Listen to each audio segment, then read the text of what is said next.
Each studio has two Bowens Quad 2400 power packs or generators.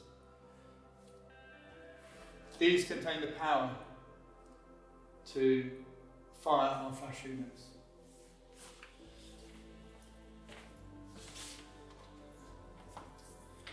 We have two in each studio so that we can keep the cables around the sides of the studios and so they don't form a trip hazard. And to connect our flash heads to the generator, we need to take the cable, hold the connection, and you can see there's a flat edge and a pointed edge. And this will locate in either of these two inputs by placing the pointed end forward at an angle and locking down. To release, you press this metal tab at the back and just lift out. So to repeat, in, down, lock in. If you don't put it in properly, you will not see an LED reading here when the unit is turned on. To turn the unit on, you need to ensure that you turn on the AC power and also there will be a switch to turn on the wireless receiver. A transmitter is connected to the top of each camera that exists in the studio. They are marked Studio 1 and 2. And these will take the wireless signal to trigger the flash. Finally, you need to press the orange button of the circuit breaker to ensure that power will now go to the power pack. So, make sure that the unit is turned off before connecting any of the cables. So again, forward, down and in, forward, down and in. And I will now turn on the unit and we can see that we've got displays here which indicate our power output, and these are the controls for adjusting the amount of power. Okay, so first,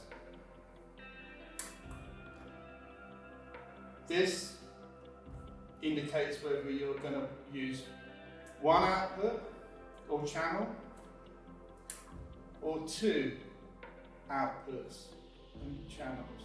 So with two connected, I'm going to select two channels. Okay? The main power variable here is indicated as 300, 600 and 1200.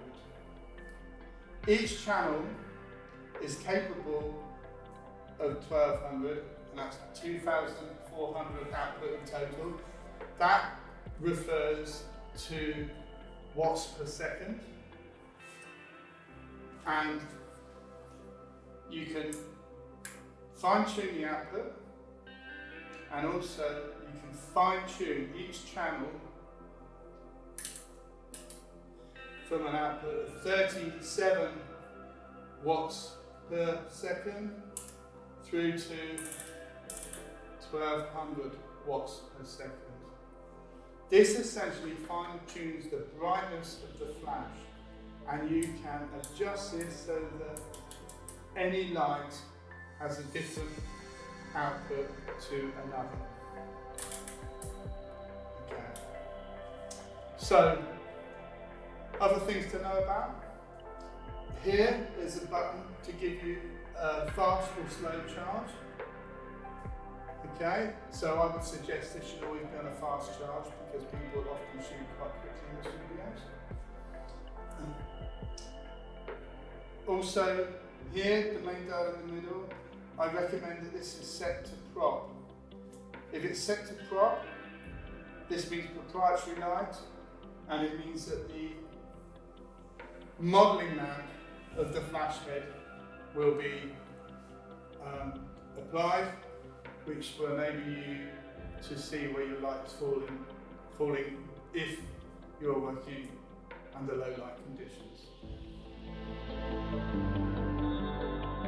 So it takes some practice and experience to work out what output you should apply to each channel.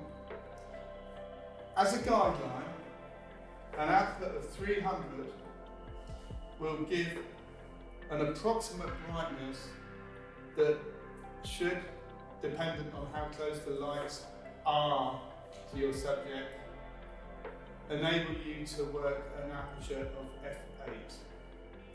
f8, an ISO of 100.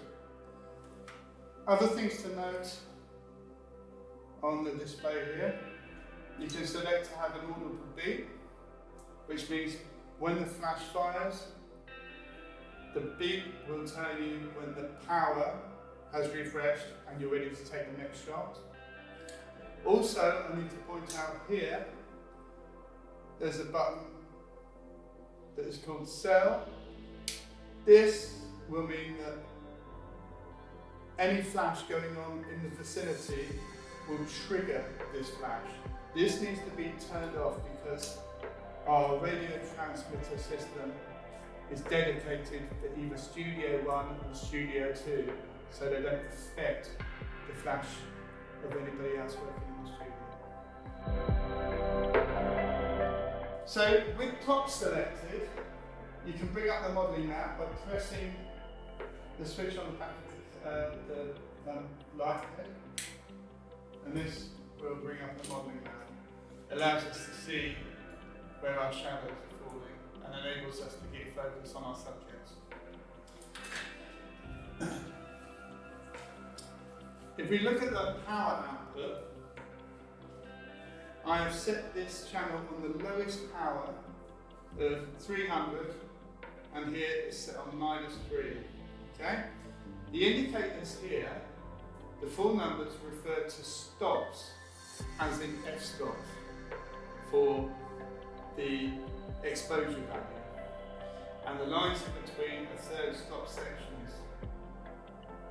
You'll find exactly the same system in our DSLR cameras. So you can really fine-tune your flash to what you need. Okay, so just to get an idea, if I press the test button at this output of 37, you can see the effect of the flash. If I now increase this to 300 as an output, you can see the power gain from there. If I now increase that to 600 and 1200, you can see the effect of the control on the output of the light. The trick is, with all of this, is knowing what that means. There is a technique for doing that, and I'm going to show you that now.